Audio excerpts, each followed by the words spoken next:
scan the room for a moment with your blessing eyes, who's ever here, and wherever you are around the world, just look at who you are with, turn toward them, and allow for the love of your heart to embrace them as we lift each other up in the high consciousness of unity with the power and the presence and the love of God, so that you're becoming keenly aware that you are here not to get anything, but that you are here to basically deliver and gift the gift of divinity that's active within you everywhere that you go. As you've already heard, read by practitioner Ed Wasser, the theme of the month, which is to do with waking up from the simulation. Simulation was not created by computers, not created by artificial intelligence. It's much more intimate than that. The simulation is created by our own thoughts, beliefs, perceptions, positionalities, and perspectives that have condensed themselves into a world that appears real, but in fact it is a simulation. It is a simulation locked in time and space of which people are seeking to navigate through this simulation and shift conditions and manipulate things that are merely the condensation of thought, beliefs, and perceptions.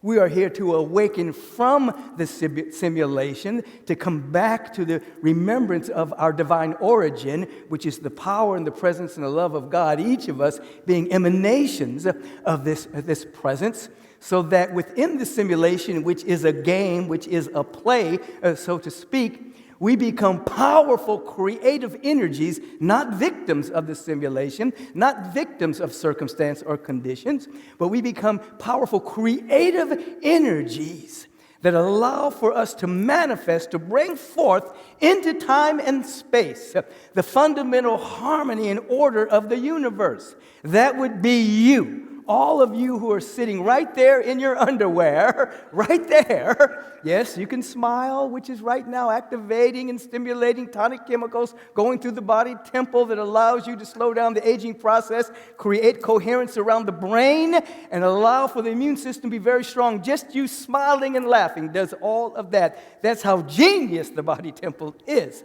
And so you are in a simulation, but you're waking up from the simulation. And as the topic would indicate, you're going to live in liberating questions, but you only ask these questions if you are sincere about transformation. This is a time for real transformation. So you've heard in the reading that one of the questions is, what was my mind like before it was conditioned by the simulation?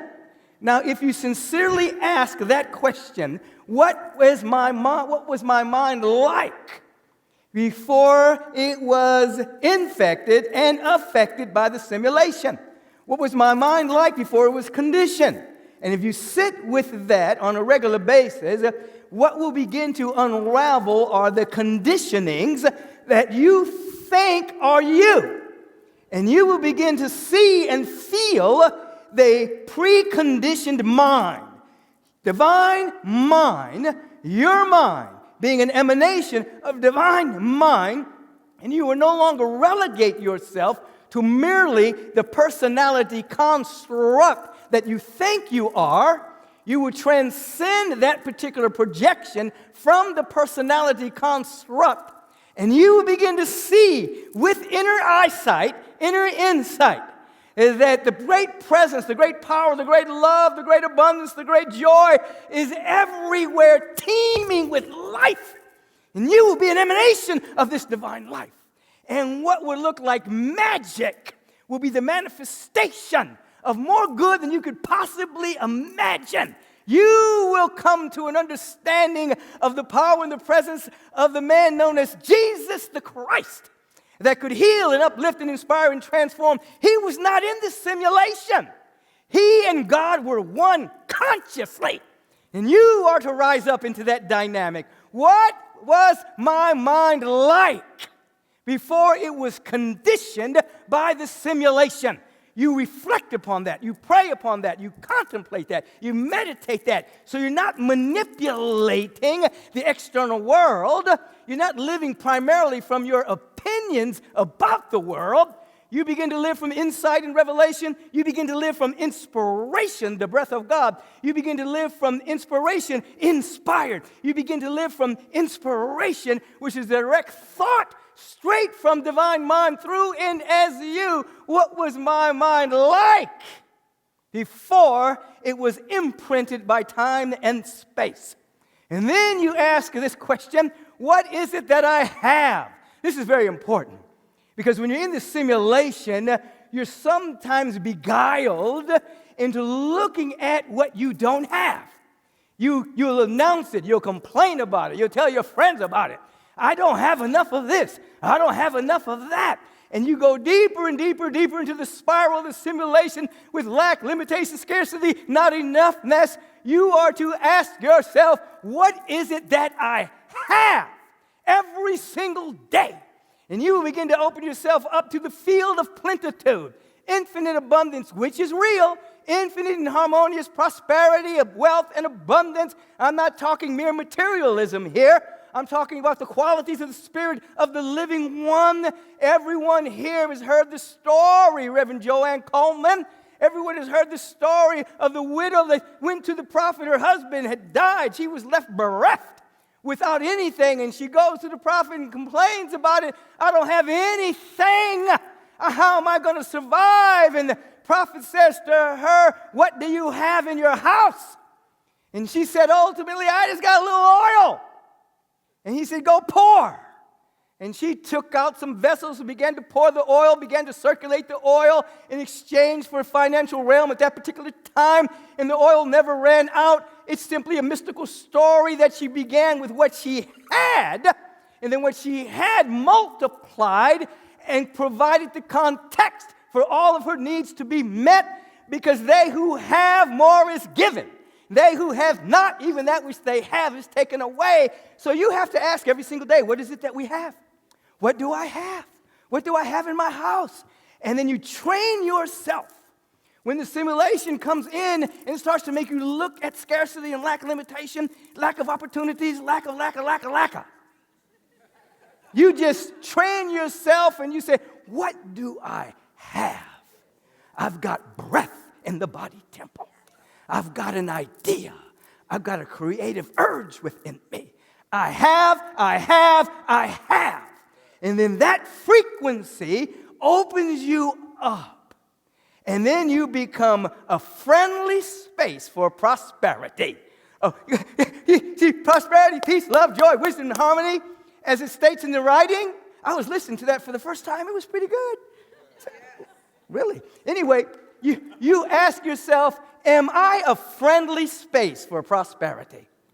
Am I a safe place for joy and love?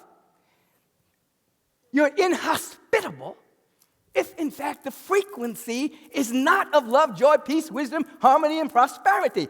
You become an inhospitable place for those qualities, because everything is vibration, as you'll see in the class that's coming up with Reverend Julie Moret.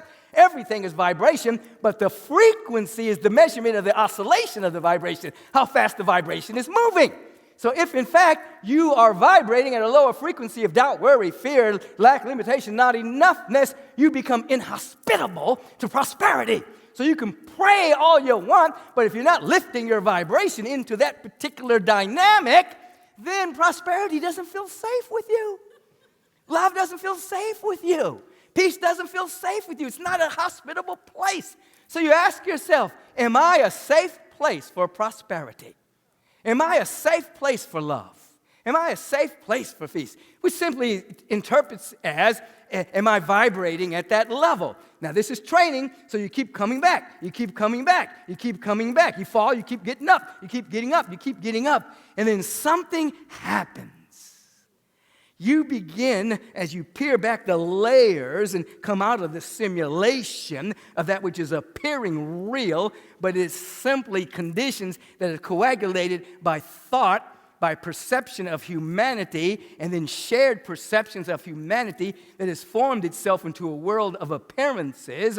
As you begin to wake up, you see that the ultimate reality is love.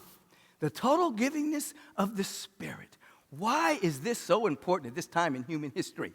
I was in a wonderful conversation earlier last week with the Rabbi Sharon Brous, and we were talking about the fact that it is written in so many places and by particular authors that tyranny and tyranny cannot take root where there is love, where there is community, where people are turning toward each other.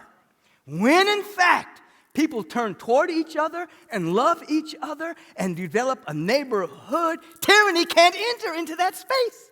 Tyranny and totalitarianism can only enter in when there's polarization, fear, separation, looking at your neighbor with the stank eye. You cannot, that tyranny cannot enter in where there is love. So this particular time in human history, we are to make sure that our neighborhood, it goes further than the street by which we live on. It becomes where we live and how we see each other. And how do we do that? We become curious. What do I mean by that? I was in the store recently, and when I walked into the store, the lady behind the counter that was waiting on me was kind of rude and kind of short and kind of curt. And my first mind went to, what is she doing with the public? Why is she out here? And then my mind got curious. I started thinking, I wonder what happened. Maybe she had a bad day.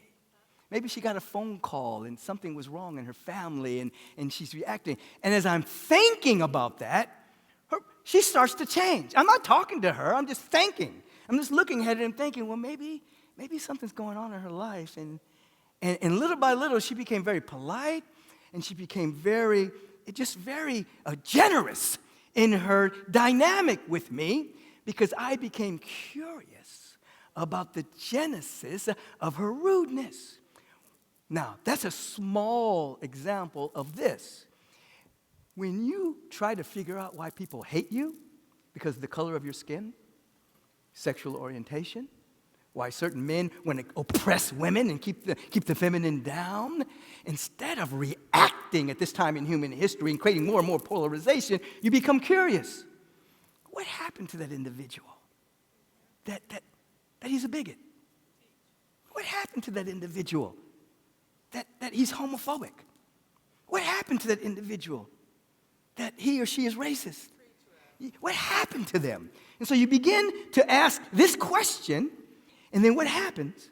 In you, a veil of compassion starts to come out. A veil of patience. You don't like what they're doing. You don't condone it at all. But now you've lifted the veil of separation and polarization and compassion. And because we're all connected intimately and intricately, and we're all connected on a quantum level. It's called quantum entanglement. As I become curious about the individuals that hate at this time in human history, rather than simply hate them back, as Jesus said in that quantum statement, as I am lifted up, I draw all unto me. As I become curious, I now break the illusion of my separation. And as I'm lifted up in curiosity, which then leads to compassion, I, like that woman in the store, I help that individual come back to themselves. This is a time in which people are afraid of tyranny, afraid of totalitarianism. They're afraid of losing rights. That can only happen where there's no love. That can only happen when there's no community. That can only happen when there's no neighborhood. That can only happen. And when I was speaking to Sharon, Rabbi Sharon, she was sharing that we were both talking about things we do in our neighborhood. I like to pick up litter, talk to people as I'm walking, and she was talking about doing the same thing. And she shared this story. She said that she decided one day that she was make sure that she speaks to all of her neighbors. And so she's coming out her house, and she sees the man across the street. This guy they've been living there for 10 years. She never spoke to the guy. So she said, hey, how you doing? And he spoke back, hey, how you doing? And he started a conversation, and he knew that she was a rabbi. So he said, hey, what you going to preach about? And she said, oh, I'm reading this article about loneliness and how it's become a kind of a pandemic, and I'm going to speak about how to navigate through this field of loneliness. And she's talking about this article, and he said, I wrote that article. And she said, what? He said, yeah, I was on the research team at the university, and I'm the one who helped write that article. He's been living across the street from her for 10 years. Suddenly their family, suddenly their community, suddenly there's a neighborhood because of her willingness to turn towards him. She didn't know him. So at this time in human history, as we're breaking out of this simulation of separation, breaking out of this simulation of lack, limitation, and scarcity, breaking out of this simulation that is created by our own thoughts. Everyone is in their own world. Everyone is in their own simulation. And then we accidentally try to condition other minds to come into our simulation. Ain't it awful? We try to condition other people to come into our simulation. Oh, isn't that terrible? Isn't she terrible? Isn't he terrible? No!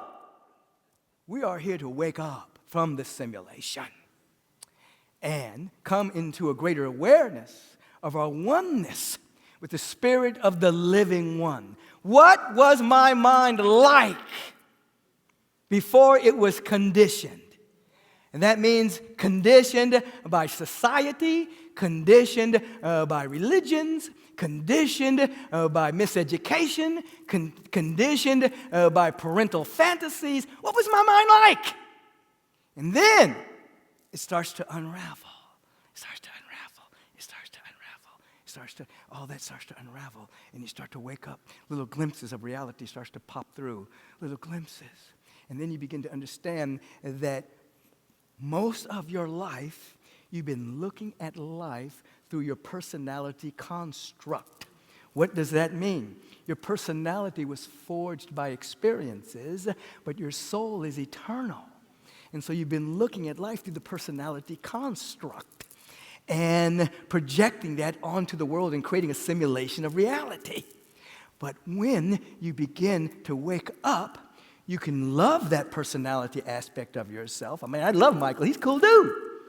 You know, he has good intentions all the time. He's great, you know. But the personality of him has evolved over time because the insights from metacognition, Reverend Coco, begin to shift the personality construct, and you start to see life as it is rather than from the construct of the personality. Do you know that's why you pray? That's why you meditate? Not to convince God of anything. God's God. You can't change God's mind. God is God. God is love. God is peace. God is joy. God is intelligence. God is life. You are simply coming into harmony with that which is until it shifts your very The good news and the bad news is this, and it's the same news. That when the personality construct begins to shift because of the integration of the higher frequencies, your life falls apart, then falls together. Things that don't belong to you fall away, and things that do belong to you come. There's a gap in between. You say, oh my God, I'm grieving my old life. But your soul is saying, the best is yet to come. You've been limiting the is. You've been limiting the power. You've been limiting the love and the joy in your life by holding on to that limited point of view and trying to manipulate the good out of your limited point of view. Wake up! It's already been given you. Ask yourself, what was my mind like before it was conditioned? Say to yourself and ask every single day, what do I have? What do I have? And let your mind go on a hunt about all the love, all the resources in your life, the breath in the body temple. Look at all the blessings until you break free from the simulation. And then say, am I a safe place? Am I a safe place for prosperity? And am I a safe place for inspiration? Oh, that reminds me. I wrote a poem. I sat down. Listen, the whole theme and the writing it came from a thought I had. It was ironic. I was sort of laughing. I was laughing because people go into VR, those virtual realities, and I was thinking how funny that is, that people are already in a simulation, then they put on a machine to go in another simulation. It was like they have forgotten that they're already in a simulation. This is a simulation. This is time and space. And then they say, oh, I'm going to go into a simulation. No, you're already in a simulation. And it just made me laugh. It was irony. And I don't put down the fact that you can learn skills and things like that within VR, but it's just like people forget. They actually think that this is like eternal. This is condensation of thought. Am I talking fast? Yes, I am. Anyway, this is a condensation of thought. It's a simulation. It's not eternal. And so anyway, I sat down, it took me 2 days to write this. I wrote the first half, and then I got busy with some things, and I came back. So on the 26th of March, 26th of March, I wrote this, The Simulated Dream. Oh, beloved traveler, seeker of the stars, do you not see the cage within which you play? A theater of mirrors reflecting who you think you are. Yet the essence of you lies beyond the fray. This world, this simulation, this grand illusion is shaped by beliefs, perceptions, and imprints of the past. A mosaic of stories, a web of delusion where shadows of truth are cast and recast. You built a game within the greater game, virtual worlds, to escape what seems mundane.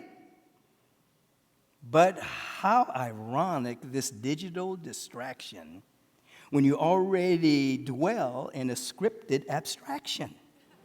Every thought, every fear, every fleeting desire weaves the matrix of the life you perceive. But deep within, there's a soul on fire, whispering the truths that the mind can't conceive. The simulation is not the prison, it's the teacher. A framework of lessons, a sacred disguise. Its purpose is not to bind, but to feature the path to awakening, the opening of eyes. For the ultimate game is not to win or achieve, but to wake up, beloved, to the eternal and the real, to shed the mask that your mind weaves and embrace the truth that no illusion can conceal. And then the second half came another day. You are not the avatar, the role, or the name, not the stories you tell or the titles you claim.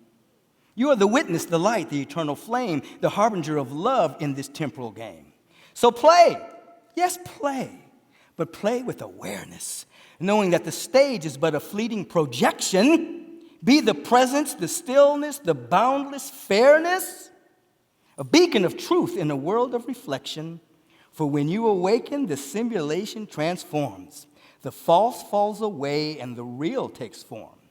You're not here to escape, but to create, to anchor eternity in the tides of fate. Beloved, rise. Be the harbinger of the divine, a lucid dreamer in the landscape of time.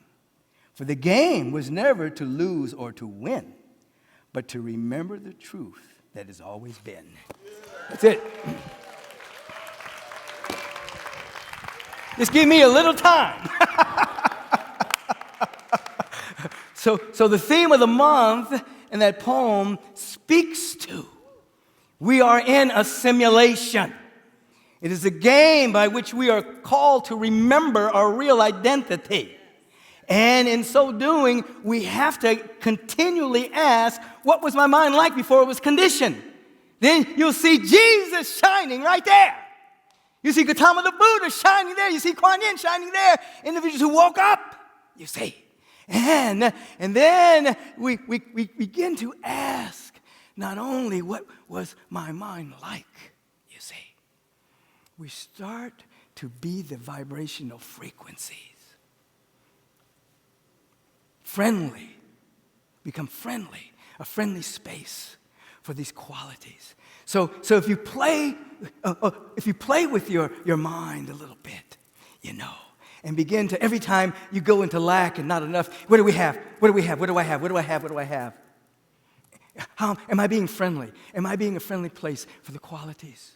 That will become a training of the mind that will slowly lift you out of time, and you roll into the sublime. Here comes another poem.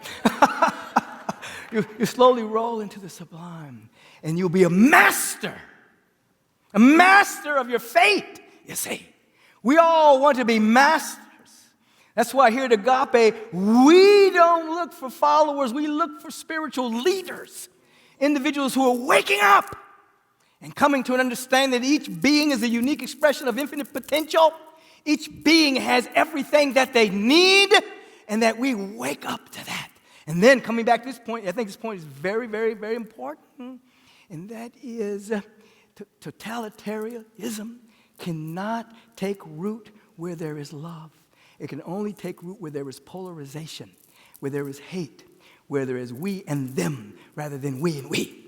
And so when your mind begins to play that game of separation, then you are the ground by which your mind will be controlled by the pseudo powers that would allow, that you would get to allow them to divide and separate, divide and conquer. Don't do it. Do not react. Instead, be curious. Be curious. Be curious. Somebody doesn't like you. They don't like the color of your skin. They don't like the diversity. They don't like this. They don't like that. You just say, I wonder how they got like that. Compassion will be born. And then as you're lifted up, you'll draw. They'll awaken eventually. And they'll come back to their unconditioned mind in this lifetime or the next.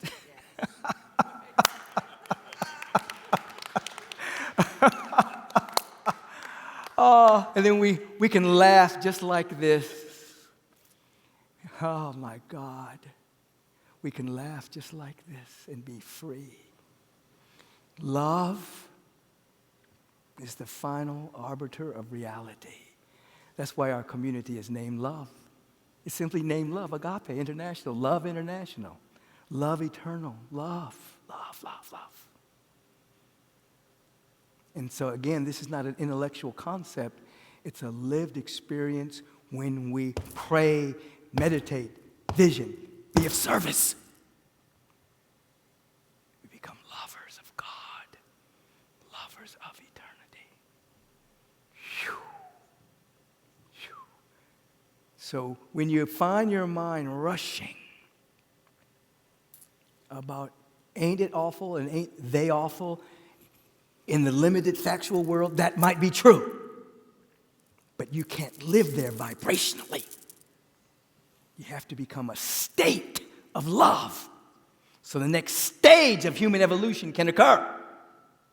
And so the beautiful thing about it is, as I was sharing yesterday at Reverend Jones' community, and she brought together all the communities in Oakland for me to do a workshop yesterday, all these communities that are learning how to love, doesn't matter how large or how small they are, because a high frequency is stronger than a low vibration, are creating a condition for the emergence of the next stage of human evolution. When you're sitting in your own little room and having a moment of contemplation, observing yourself and having an intention to wake up, you're creating a ripple throughout the quantum field that changes lives. Lives you may never meet. You are changing the fabric of the simulation until it speeds up, and then all flesh shall see it together. All the power and presence and love that there is right here, right now. And the next stage of our unfolding. And I know I said stop, but I'll just say this. In this frequency, there is a solution to every single issue on the planet. It already exists right now. It's not in the future. Even though old paradigms would try to keep those solutions at bay for control and profit, it already exists, you see. There's already machines that produce water out of air. There's already machines that produce free electricity.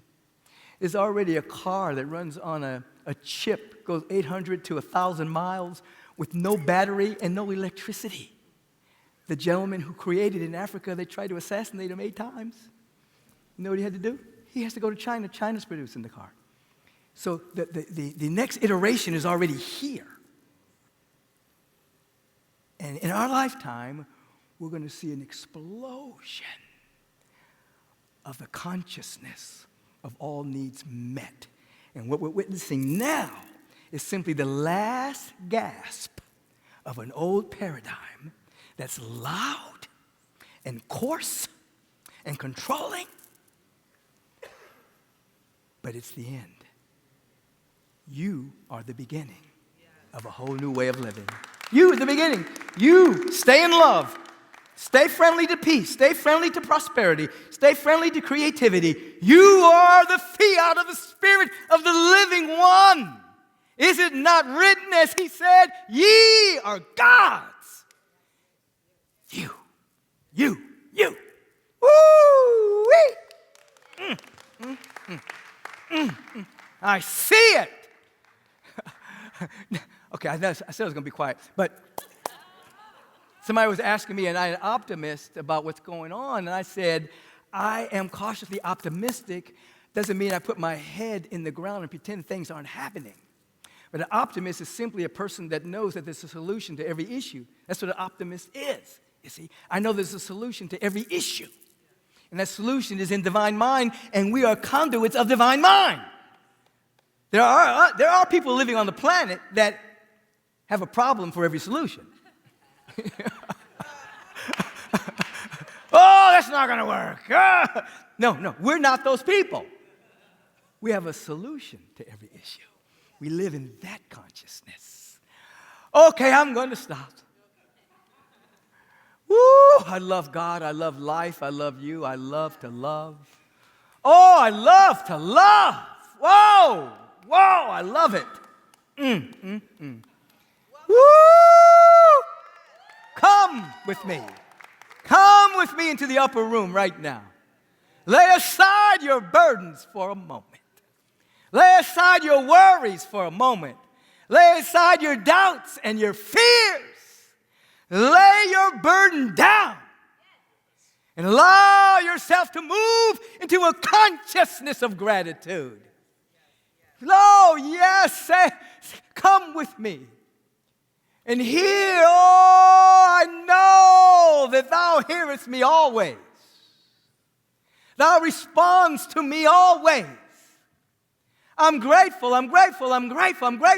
for all the women ministers that spoke here last month during Women's History Month. All the love and the peace and the harmony, the power that moved through these beings. I'm so grateful for life. And in this consciousness of gratitude, I invite you to come into the field of gratitude. Come into the field of thankfulness. And now you're becoming a safe place for more good than you can imagine, because beyond your imaginal realm, there is something beyond the simulation, beyond the matrix, beyond time and space that wants to take over your life. Oh, please come into this field of gratitude with me as we begin to recognize the presence of God that's never in absence. And we become so one with His presence. It's not blasphemous to say you are one with God. Blasphemy is only when you limit God. God is illimitable and unlimited, and so is our soul. And so in this consciousness of oneness, oh yes, the very word that is being spoken is the word of God Almighty, all beauty, all love, all joy. And I speak it for each and every one of us, knowing there's only one of us here. That this presence And this word, this vibratory frequency, in the beginning was and is the word, the vibration, the frequency, the holy sound of God.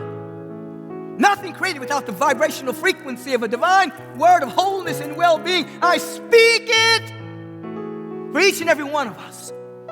Freedom, liberation, harmony, peace, joy, wellness, well-being, harmonizing prosperity, inspiration, creativity, restoration, renewal.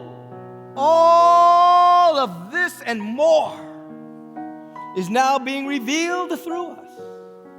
Every organ, every action, every function of our body temple, our mental body, our emotional body, our subtle bodies are now in alignment with the celestial body, the Christ body. And behold, all things are being made new in us, as us, right now. Let it happen. Everything being made new, we're being washed clean. Everything is being made new, we're being washed clean.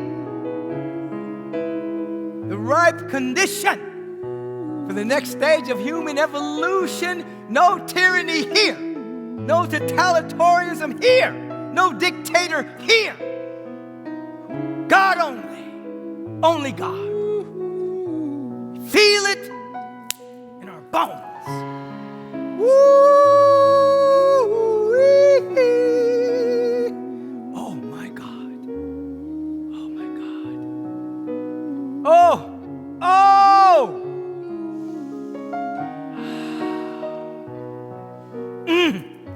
Oh. Help them, Jamie. Help them. I feel wish it. you peace. Woo. I wish you joy. Yeah. I wish you love, love, love, love, love, love. I wish you faith in yourself to reveal all that you've come here to be. Love is my choice. Yeah. Love is my decision. Yeah, love is my voice. Oh, love is my religion. Love is my religion. Yes. As we feel our way into this, it's a feeling tone of confidence and strength and vitality. It's a feeling tone of love and harmonizing prosperity and abundance, a feeling tone of gratitude. In this dynamic feeling tone, we draw all beings connected with us, and all beings are connected with us, into a higher frequency of love. And we embrace these individuals on our prayer list this morning, including those who have called our prayer ministry throughout the course of this past week and month.